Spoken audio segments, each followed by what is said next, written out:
Ito po magiging topic natin for today. Kalat na sa buong mundo ang korupsyon ng administrasyon ni Bongbong Marcos. Pati si Bongbong hindi lang yung administrasyon ni Bongbong. Kalat na. Yung pagnanakaw ni Bongbong. Di umano. Pangalawa, BBM, nanindigan. Pinagtanggol pa si Tambi. Malupit Talagang hindi na kinahiya ang kademonyohan. Pangatlo, meron isa pang testigo ituturo ang mastermind. Meron tayo ina-expect. Naalala nyo si Gutesa ba yun? Itinuro si Tambi at saka si Saldico.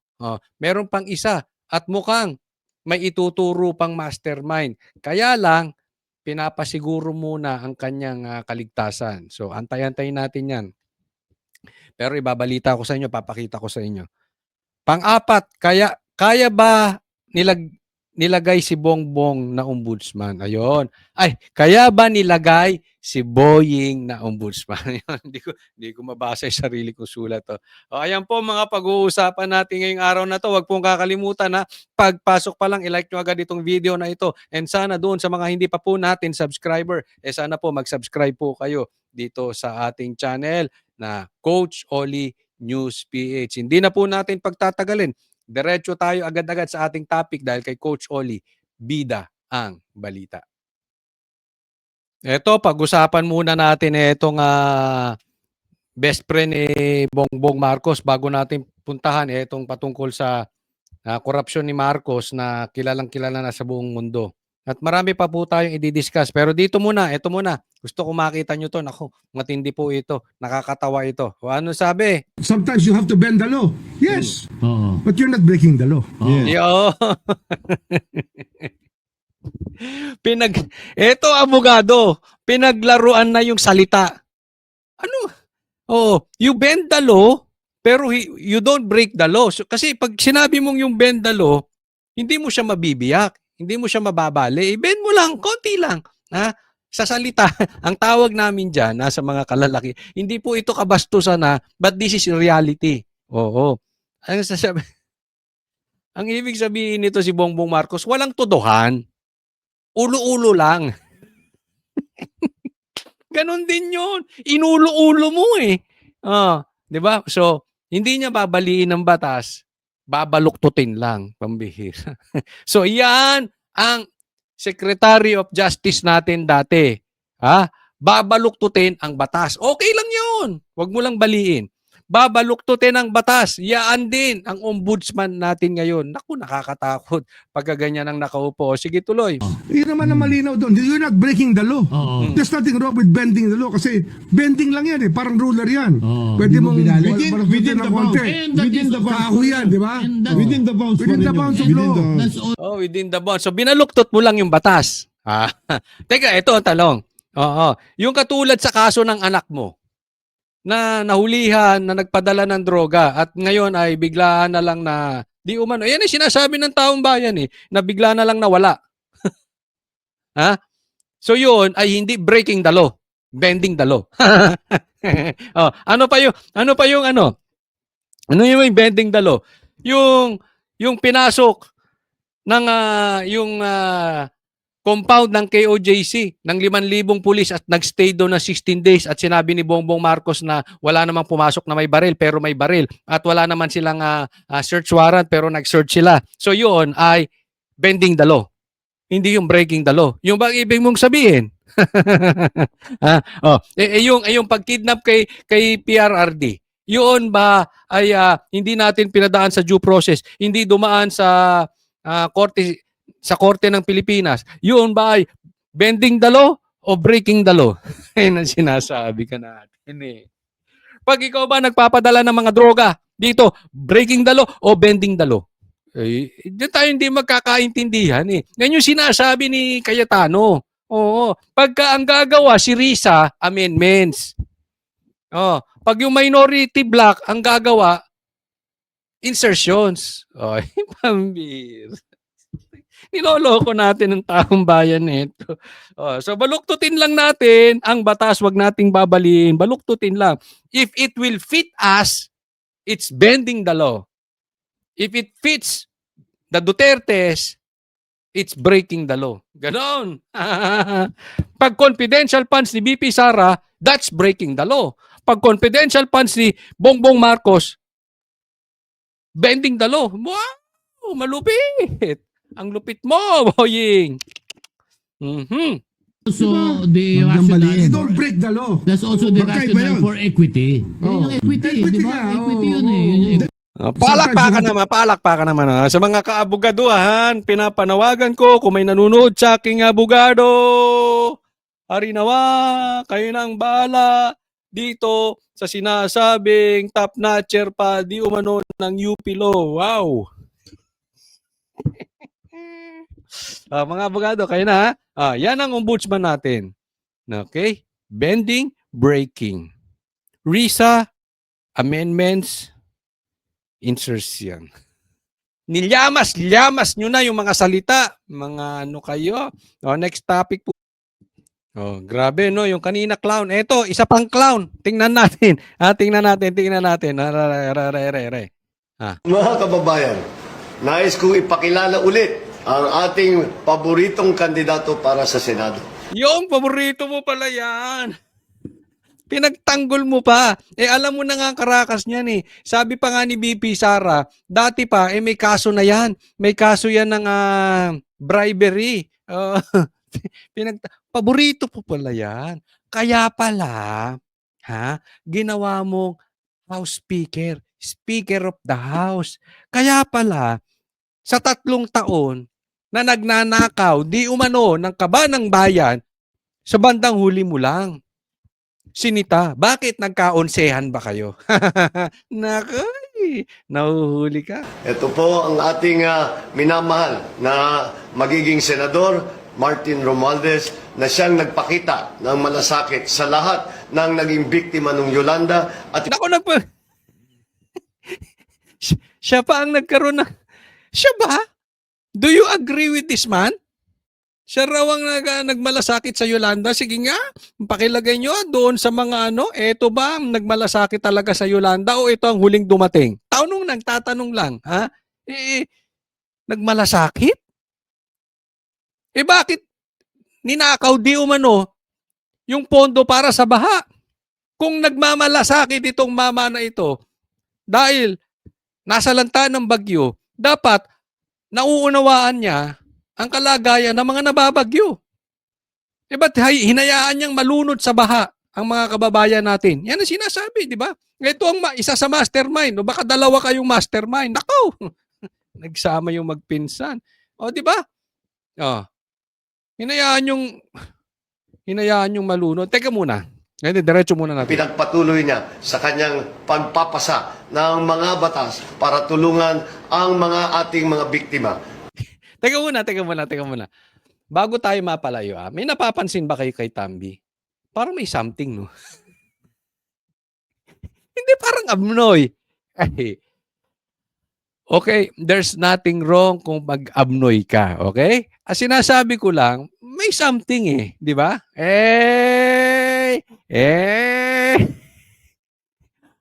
Yung A pala niya, hindi isolated case. Meron talaga. Tingnan mo yung tsura. Pero hindi pa siya si Lolong niyan. Medyo payat-payat pa siya niyan. Hindi pa siya yung biggest crocodile in the world. Ngayon si Lolong na siya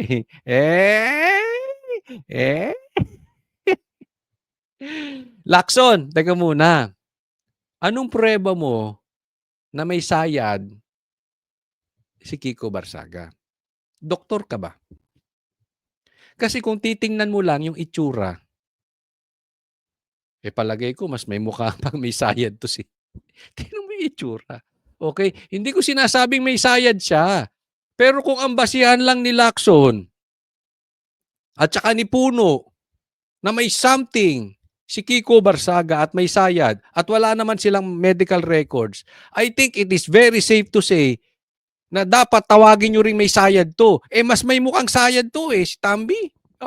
You agree with me?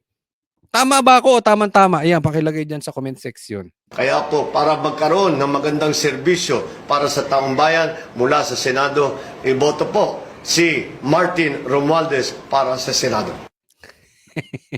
Kaya natalo eh. Last mo na yan. Ha? Last mo na yan. Alam na ng taong bayan yung karakas nyo magpinsan. Alam na nila yung teamwork nyo. Alam na ng taong bayan yung sabuatan nyo. O, yan ang pamilyang Marcos at Romualdez na nagpahirap sa bansang Pilipinas. Di umano. Bow. Ay, nako. Okay, next topic po tayo. Okay, ito basahin natin yung post ni Kiko Barsaga. My speech urging the resignation of President Marcos has reached international news. Yahoo! Now the world knows of the corruption of the Marcos administration. Dati naman na, ikaw naman Kiko Barsaga, okay, dati naman na nilang alam. Ay, hindi, yung tatay pala. Hindi pala yung hindi pala yung anak. Sabi siguro sa ibang bansa, I like father, like son. 'Di ba? Alam mo yan na sinasabi noon 'di ba? Huwag niyong ipataw sa anak yung kasalanan ng tatay. Pati yung mga kasamahan kong DDS na bola noon kaya nga yung ibang DDS, minumura kami dati. Bakit daw namin hindi suportahan si Bongbong Marcos sinuportahan ni BP Sara? Hindi kami mabubudol niyan. Sinabi sa amin diretso ni PRRD, ngagbayan, bangag yan, kaya ayaw talaga namin. Pero pati yung mga DDS vloggers before sinasabi yan, di ba? Huwag nyo ipataw kay Bongbong Marcos yung kasalanan ng tatay. Ngayon, yan, di ba? Totoo naman.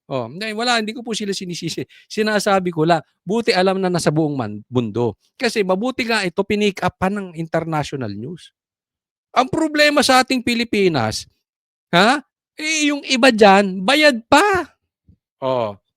Di ba? Yung iba nga dyang news kinokontra pa si Marcoleta. Ganyan sila. Parang gusto pang gawing hero. Gusto pang sambahin si Tambi tsaka si Bongbong Marcos. Buti pa ang international news may pakinabang kaysa yung ibang news media sa atin. Halatang bias sa mga magnanakaw. Next topic po. Ito pag-usapan po natin pero kasi this is very serious. Nako, malapit na. Malapit na ang katapusan ng mga magnanakaw sa Pilipinas. Ito na, may isa pang testigo. May tumawag sa akin na kung ma-assure ba daw namin sa Senado yung kanyang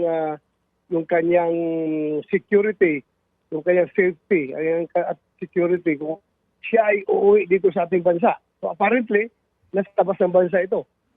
Gustong umuwi at mag-testify sa Blue Ribbon Committee. So sabi ko, I will arrange with the leadership of the Senate at pag-usapan namin yan para ma-provide ng OSAA, Office of the Sergeant at Arms, yung safety Ito ang problema dito. Baka mamaya, yung nangyari kay Diskaya, pinangakuan ni Marcoleta, tapos nung pinalitan na si Marcoleta, pinapasok na si Boying, gusto nila mag-submit sa kanila bago bigyan ng proteksyon. Ganyan din si Gutesa, di ba? Gusto magpakita muna sa kanya. Mahirap di ba? Ultimo si Gutesa, nagtataka kayo, bakit walang tiwala sa DOJ? Bakit walang tiwala kay Boying? Can we blame him? Hindi. Ngayon, eto.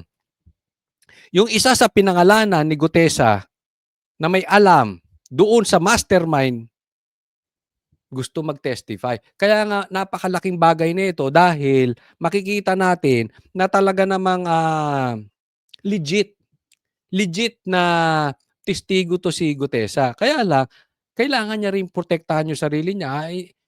In short, wala siyang tiwala sa sistema natin. Wala siyang tiwala sa gobyerno natin. Wala siyang tiwala dito kay Boying. Kaya ayaw niya magpakita. Basta nasabi niya na, nasa sa atin na, mga Pilipino, tayong taong bayan, paano natin bibigyan ng katarungan yung sinabi ni Gutesa. Nasa Senado na. Ang problema, itong Senado naman, hinaharang nitong mga dalawang tuta. Di ba? Nung napalitan si Marcoleta at saka si Chis Escudero. Kaya nga dapat, sabi ko, ibalik yan dalawang yan. Pero anyway, andyan na tayo. Meron pa isang testigo. Ngayon, titingnan natin kung magano, kung iimbestigahan to at papayagan to ni Tuta Soto. Baka mamaya, pati to si Erwin, Ayaw pagsalitain kung sino dahil natatandaan natin si Gutesa even yung party list ni Erwin Tulfo ay ibinanggit. So, baka mamaya mabanggit ng todo-todo itong party list ni Erwin Tulfo. Hindi papayagan yan dahil siyempre ang Blue Ribbon chairman ay si Erwin Tulfo. So, alam natin ang kalakaran nila dyan. Haharangin talaga nila yan. Sana nga makapag-testify ito. Uwi mo dito. Balik mo dito sa Pilipinas.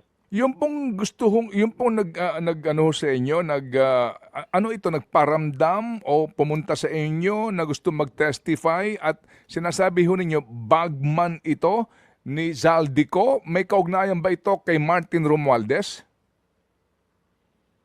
Yan, dadalan ng pera. Yung tumatanggap ng pera para kay Zaldico, according to testimonya hindi lang naman testimonya ni Marines, ni Sergeant Gusita, yung Gutesa, yung ang narinig natin yung mga pangalan na yan, kundi pati na rin doon sa bibig mismo ni Engineer Alcantara. Sabi niya kung sino yung mga tao ni Zaldico na Ayan, kita nyo, hindi lang si Gutesa, pati yung iba pang pati nga to si Alcantara, binabanggit itong testigo na lalabas pa. So ulit, to strengthen yung mga binanggit ni Gutesa dahil nagtutugma-tugma na nagko-connect-connect na. Syempre, kilalang kilala yan. Dapat yung bagman, trusted yan. Dahil syempre, hindi naman barya dala niyan 'di ba? So dapat yung nagdadala niya pinagkakatiwalaan. May balita nga ako doon 'di ba? Yung asawa pa nga ang bagman nung isa roon, yung isang lolong na buhaya. matanggap ng pera at nag-facilitate ng yung delivery ng pera. Mm-hmm. Nabanggit naman, dalawang source na nagbanggit dito. Kaya siguro na-pressure na itong tao na ito at nagparamdam sa akin, may tumawag sa akin na kung ma-assure ba daw namin sa Senado yung kanyang security, yung kanyang safety, at security, kung siya ay uuwi dito sa ating bansa. So apparently, nasa labas ng bansa ito. Gustong umuwi at Yun ang nakakatakot dyan. May binanggit mo nasa ibang bansa. Ngayon, halimbawa, yung mastermind, makapangyarihan, halimbawa, nasa Malacanang, yung iba, nasa Congress. Diba? Halimbawa lang naman, wala tayong pinapatukuyan. Meron silang kakayanan para matrace. Hoy, si ganito, kunwari pauwi na yung mama na yan. Airport pa lang. Alam nyo na gagawin. Di ba? Pwede nila. Kayang-kaya nilang gawin. Sana ba to hindi mo na sinabi na nasa ibang bansa pa? Paano harangin yan? Ako. Paano nyo susunduin yan? mag-testify sa Blue Ribbon Committee. So sabi ko, I will arrange with the leadership of the Senate at pag-usapan namin yan para Dapat ito sa airport pa lang, puntahan mo na, Senator Bato. Ikaw na mismo pumunta ron. Baka mamaya ibalik na naman si Torre. Kidnapin na naman yan. Pambira. Yari tayo dyan. Puntahan nyo na sa airport. provide ng USAA, Office of the Sergeant at Arms, yung safety pagbalik mo dito. Balik mo dito. Huwag mo na iasa sa iba. Ikaw na sumundo, Senator Bato, para sigurado. Opo. Ano ho ito? Isa lang po siya? Ilan po sila at ano ho ang kanyang posisyon sa gobyerno kung meron man?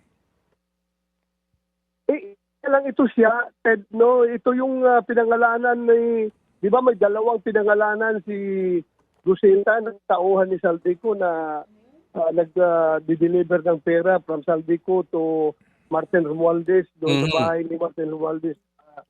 Sa may, yung mga bahay na pinagdidalahan na ng pera. Ito yung mga tao na in charge, sabi ni Gusita. At itong tao na ito, yung nagparamdam sa atin na gustong umuwi dito at mag-testify. Okay. Dalawa po sila? Isa lang. Dalawa ang nabanggit, pero yung isa lang ang nagparamdam sa akin. Dalawang nabanggit, yung isa ang nagparamdam sa akin through someone na tumawag sa akin. Alam mo, dapat yung isa, sana nasa ibang bansa pa rin. No? Magtago-tago muna siya dahil hindi siya talaga pwede dito sa Pilipinas. Siya yariin yan. Lalo-lalo na alam natin na nagkakabukingan na. So, ano ba itong nasa? saka na lang umuwi dito ang Pilipinas kung ready na mag-testify para maprotektahan ng Senado. Talagang mabigat yan, yayariin yan. Kung pwede ba daw. Mm-mm. Sabi ko, wala problema.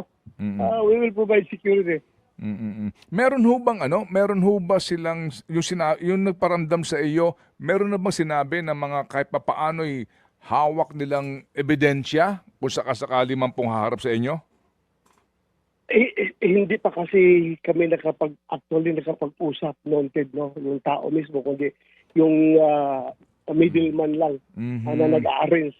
Nag-arrange ng connection sa akin, yun lang nagsabi sa akin. At ang sabi lang, ang pinarating sa akin is willing siya mag-testify. Baka naman may mga may mga ebidensya yan. Alam mo naman, cellphone, pwede ka naman mag-picture agad, pipicturean mo sa kotse, daming ang dami, paglabas, picture ka lang, gano'n, di ba? Madali namang gawin yan kayang-kaya yan.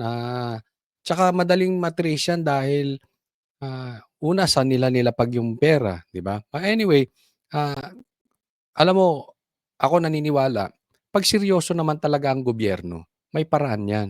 Ang problema, kung ang gobyerno ay seryoso para pagtakpan, yun ang delikado. Kaya kung ma-assure namin sa Senado yung kanyang safety pag siya umuwi dito sa Pilipinas. So yun lang ang pinarating sa akin. So I am working on that premise. Oo. Kaya nga kausapin ko yung liderator Senado kung meron ng bagong Blue Ribbon Committee chairman, sana pagpatuloy natin para we will get to the bottom of. Alam mo ako, sorry ba to? Sa ngayon na nauupo nga na for the meantime, na si Erwin Tulfo ang Blue Ribbon chairman. The same person willing to bend the law. Same karakas with Boying na alam naman natin malapit din kay Tambi. So, ewan ko. Kung may tiwala kayo, sa inyo yan. Akin naman, opinion ko lang. Again, pakilagay nga sa comment section, kayo ba ay may tiwala pa dito kung ito ay pangungunahan ni Erwin Tulfo itong Blue Ribbon Committee? Opo, yun ho sinasabi niyong binanggit na dalawang pangalan. Sino nagbanggit no? Si Gutesa o Si si Gutesa. Alcantara? Sino po? Si Gutesa at si Alcantara. Si Alcantara. ito ba Very common yung names na yun. Yung mga tao ni Saldico. Yung mga bagman ni Saldico.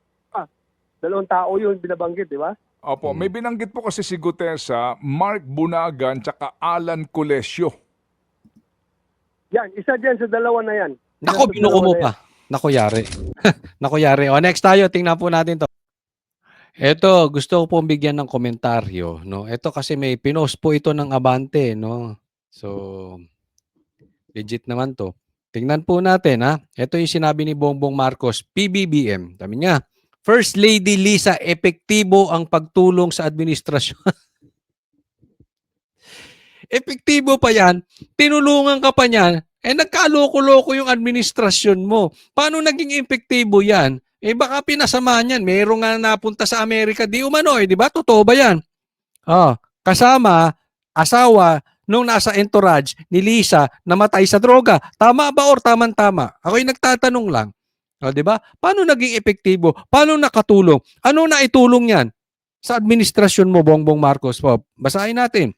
Once she gets hold of something and she decides to do it, she actually gets it done. Ano ba yung hinawakan niya? Pera. Kasi basta may nahawakan daw siya, siguraduhin niyang tapos. Pakilinaw mo. Ano ba yung nahawakan niya? Baka mamaya, cobra yan. Hindi natin alam. And she's very effective. Wow. Ano na lang kung hindi effective si Lisa sa administrasyon mo? Ibig mong sabihin, mas masama pa mangyayari. Ito si Bongbong, hindi ko alam kung talaga nga nag-hallucinate na. Kung ano-ano mga pinagsasabi. Bongbong, addict ka ba? Ako yung nagtatanong lang. Baka nagtitake ka ng multivitamins o antibiotic na hindi namin alam kasi parang yung utak mo nasunog Oo, paano naging effect? She's a smart girl. Wow! Alam mo, ako pang akin lang Pang akin lang ito. Okay? Hindi ito'y hindi natin sinasabing si Bongbong Marcos. Ako'y naniniwala pang kalahatan. in general, alam mo, ang success ng isang asawa, depende pa rin yan sa babae.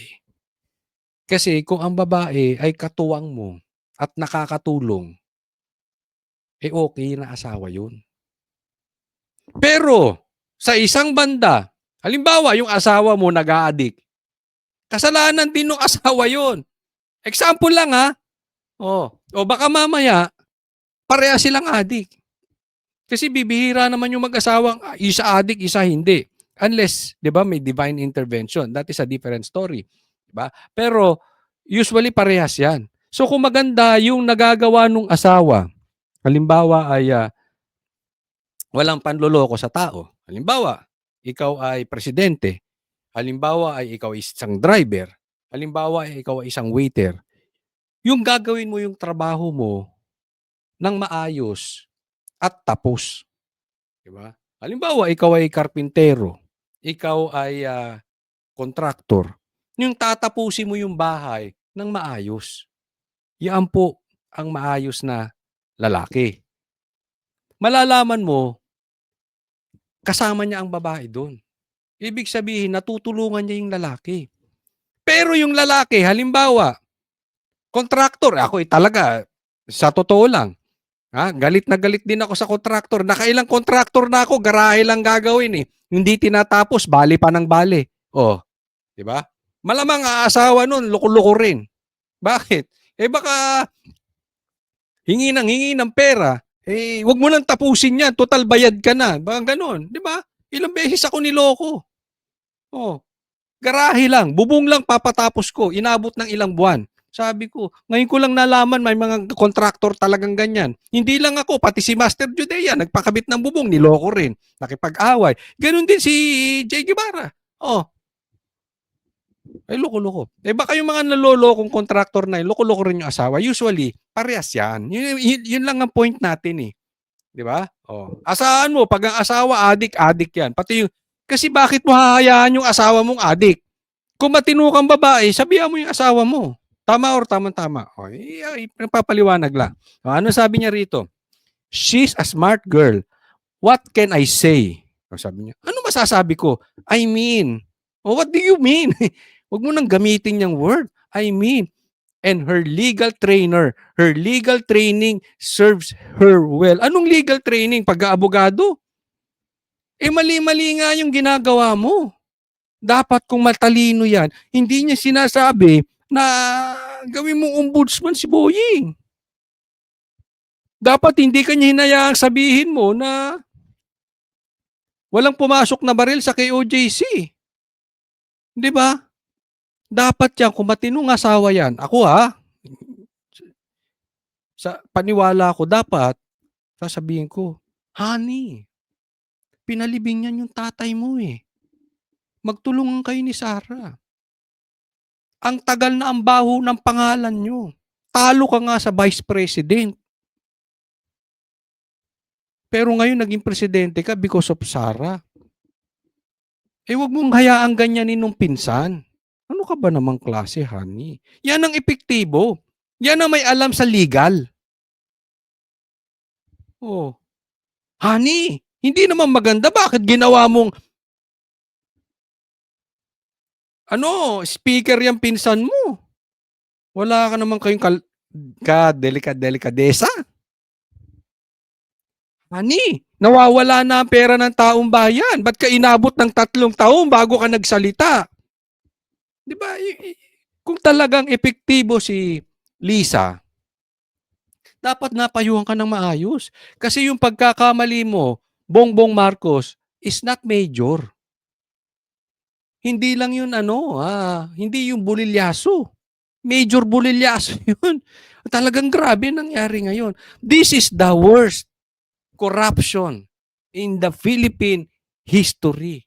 Can you imagine that, Bongbong Marcos? Nasa Guinness Book World of Record na yung tatay mo. Ikaw pa, may record ka na naman.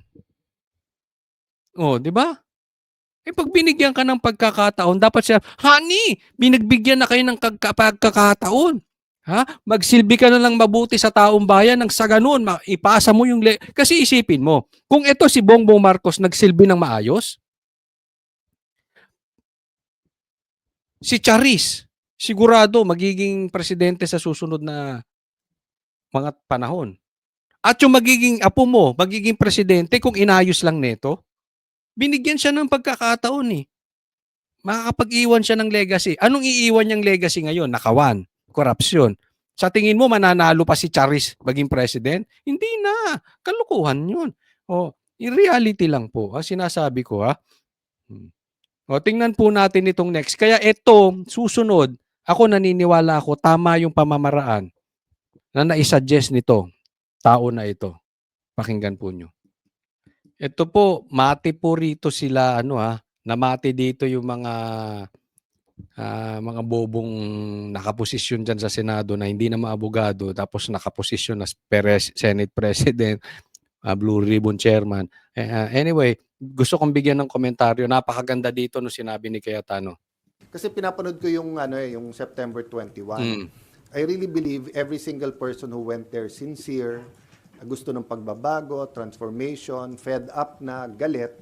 Pero makikita mo yung leaders, iba-iba direksyon. Meron resign pero wag si Marcos. Resign pero dapat si Sara. Resign pero si Marcos lang. Walang dapat mag-resign, dapat makulong. So dun po nag-start ko ma-discern na what if lang, what if. What if the President, the Vice President, lahat ng Senador, lahat ng Congressman mag-resign and then wag tumakbo ng isang cycle. Baka sakaling bumalik yung tiwala at pag may tiwala, dyan papasok talaga yung mas mabilis ang lahat ng ginagawa at gagawin para managot ang dapat managot. Yan, ako bilib ako sa sinabi ni Cayetano. You know why? Mabigat ito. Dapat doon natin tingnan sa konteksto na yon.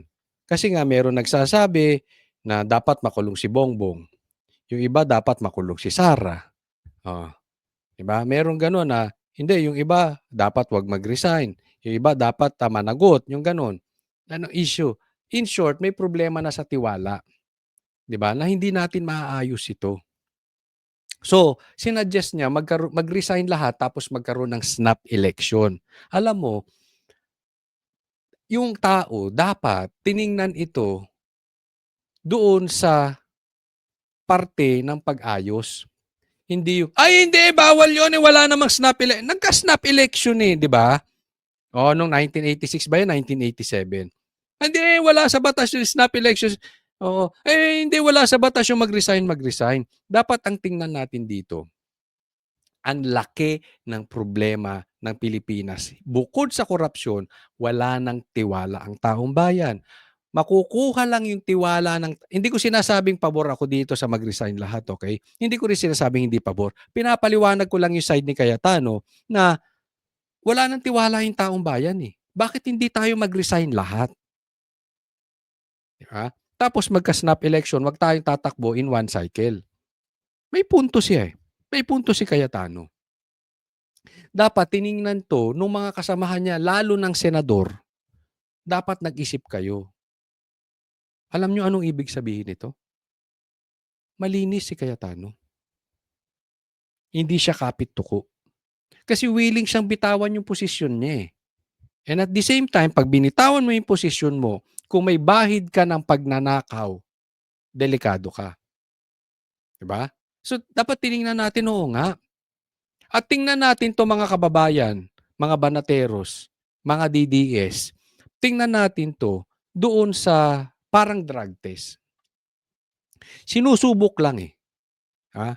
Sabihin natin, yung presidente, yung vice president, yung senador, yung congressman, lahat magpa-drug test. Huwag na muna natin pag-usapan yung batas. Willing ba kayo magkusang loob, magpa-drug test tayo nang makuha natin pabalik ang tiwala ng taong bayan kasi sinasabi, halimbawa lang to, this is just an example. Halimbawa, marami nagsasabi na marami sa atin ay adik. Sinasabi presidente, adik. Sinasabi si ganitong congressman, adik. Sinasabi si senador na ganito ay adik. Bakit hindi lahat tayo magpa-drug test? Anong sasabihin ng iba? Anong sasabihin ng tuta? Wala sa batas yan na iuobligahin mo kami magpa-drug test. Diyan pa lang kita mo na eh. Sino yung adik? Or kung hindi man siya adik, may pinoprotektahang adik. Mismo. Di ba? Yun lang yun. Kaya yung iba, ayaw magsi-resign kasi guilty, takot. Masisilip eh. Pag wala ka na sa posisyon. Or, kailangan nasa pwesto siya para maprotektahan niya yung amo niya na magnanakaw. Same, di ba? Sino mang matatakot sa drug test? Natural, yung addict. Ha? Magkahamunan ngayon. Gusto mo magkahamunan lahat ng vloggers, pa-drug test tayo eh. Di ba? Alam ko kung sino yung uurong. Addict yun eh. Di ba? Coach Oli, ba't mo kami iibligahin? Mag-vlog ka dyan. Huwag mo kaming pakialaman sa vlog namin. O, di ba? Alam na natin. Tawa lang ako dun sa mga nagko-comment ng ayaw namin mag-resign kayo, gusto namin makulong kayo. Dun sa mga guilty, pag nag-resign, mas madaling ipakulong. Hindi mas mahirap. Exactly. Yan yung sinasabi natin eh, di ba? Yung iba, ayaw talagang bumaba ng pwesto. Yung iba nga nag-assign pa ng ombudsman eh. Why? Alam na natin. Di ba? Hanggat maaari, yung ibang mga magnanakaw, bukod sa ganid sa kapangyarihan, ayaw din nilang bumaba sa posisyon dahil pag nabuking yung kanilang pagnanakaw at wala nang tumatakip, makukulong sila. Kasi yung suspect mo nasa gobyerno lahat ngayon eh.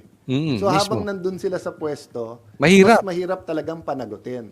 Correct. At kung ikaw mastermind, mas madali mong guluhin kung mga kapwa mo na sa gobyerno, nakapwesto pa lahat. Yan ang sinasabi. Di ba? Hindi ba tama? Hindi ba tama ang sinasabi ni Cayetano? May nanggugulo. Di nyo napapansin? May nanggugulo sa investigasyon. May nanggugulo sa Congress. May nanggugulo sa Senado. May nanggugulo pa kung saan saang mga posisyon. Ayaw makarating sa mastermind. Na-obvious nyo ba? Ang gustong puntiryahin yung mga bubwit. Ayaw makarating sa mastermind. Ililihis. Di nyo ba napapansin? Ililihis sa Duterte. Halata eh, di ba?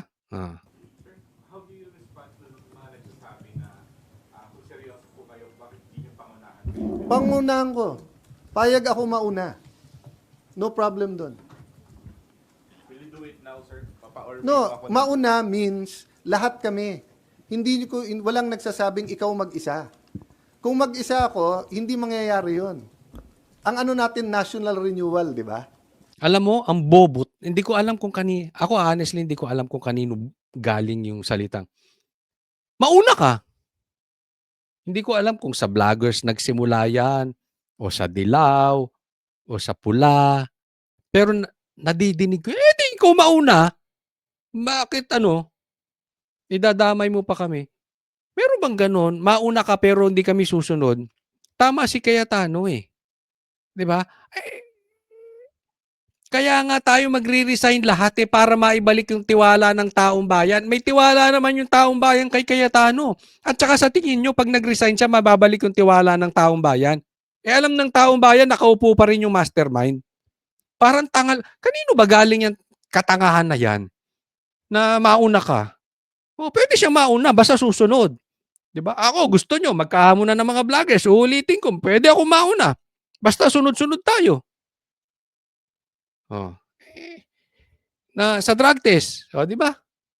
Simple lang eh. Ay, katangahan naman, sino naman na gano'n yan? Kung vlogger yun, political vlogger yun, ewan ko, parang tanga lang. O kung politiko yun, mas tanga lang, So pag sinabi natin corrupt yung media, lahat tayo mag-resign. May mauna talaga, pero sasabay lahat. Pag isa lang nag-resign, walang mangyayari. Oo, ganun din. Di ba? Ang sinasabi ko, mag-sacrifice tayo, hindi mag-suicide. Gusto nila, ako lang mag-isa. No problem, yun ang gusto nyo. Pero it will not solve the problem. The problem... Exactly. Ang gusto natin masolusyonan yung problema, yung trust issue. We'll have new hope if we do it all as a group. Kung gusto nyo mauna ako, basta't may assurance akong susunod kayo. Sen, Di tingin ba? niyo po, pag pinangunahan niyo po, walang susunod sa inyo? Wala. Ako, ngayon pa lang eh. 'Di ba? Ang daming kumontra. Bakit? Una, madumi nga sila, takot sila. Pag nawala sila sa posisyon, mahahabol sila. Pangalawa, kung malinis man sila, hindi nila mapapagtanggol yung amo nila. Tuta nga eh. Paano sila magkakapera? 'Di ba? Kailangan nila nasa posisyon. Pangatlo, alam nila hindi sila mananalo na sa susunod na pagtakbo. Kasi makikita natin eh. Pag nag-resign lahat, definitely matutumbok yung mastermind.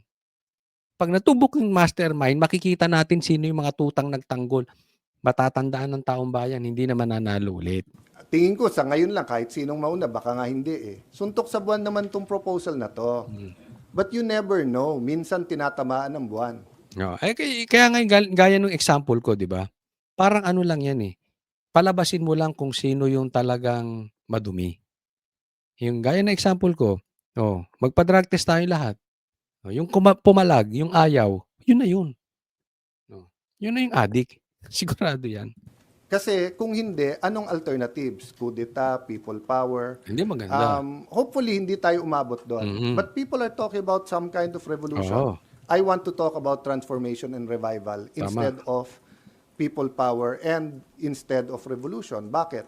Sa mga revolution, you have the communist